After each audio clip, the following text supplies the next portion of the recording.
Bulletin की शुरुआत आपको सावधान करने वाली खबर से करेंगे। दिल्ली से लेकर इंदौर तक जानलेवा आग का कहर देखने को मिल रहा है।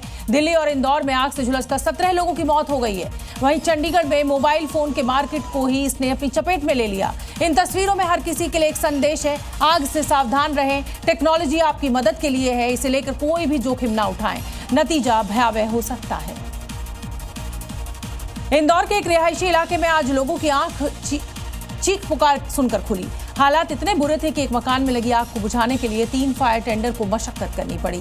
इतना ही नहीं, आसपास के लोग मुसीबत में फंसे लोगों को बचाने के लिए भरपूर कोशिश करते नजर आए। और खास बात यह रही कि आग की शुरुआत इलेक्ट्रिक कार चार्जर से हुई। शॉर्ट सर्किट के बाद डिजिटल लॉक खुला ही नहीं और लोग जो हैं वो अंदर फंसे रह गए। छटपटाहट आप समझ सकते हैं कि कैसी होगी।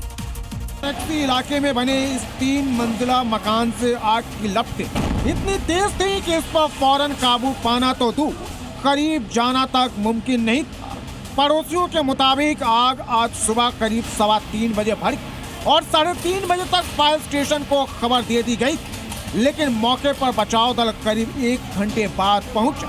तब तक इस घर के कई लोग काल के गाल में समा चुके थे।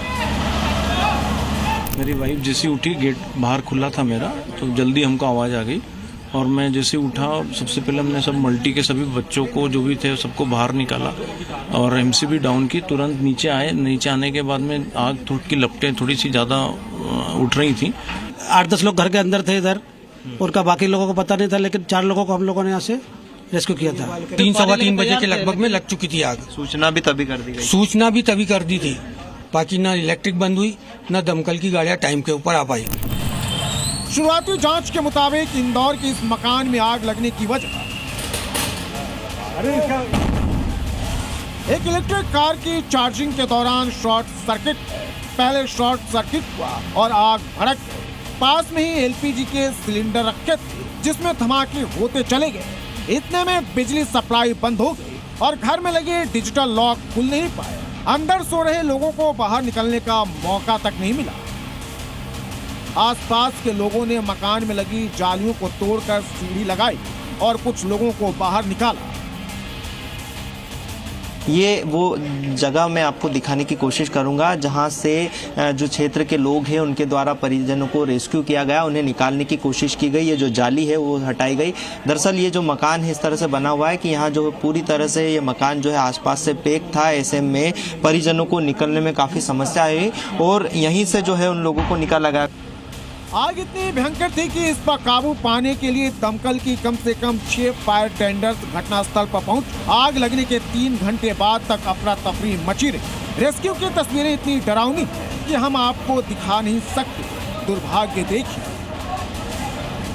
इस आग से 8 लोगों की मौत हो चुकी है और कल ही इस घर में 6 रिश्तेदार बिहार के किशनगंज से पहुंचे थे। यानी 6 लोग परिवार के सदस्य थे और 6 मेहमानों में से एक इलाज के लिए पहुंचे थे।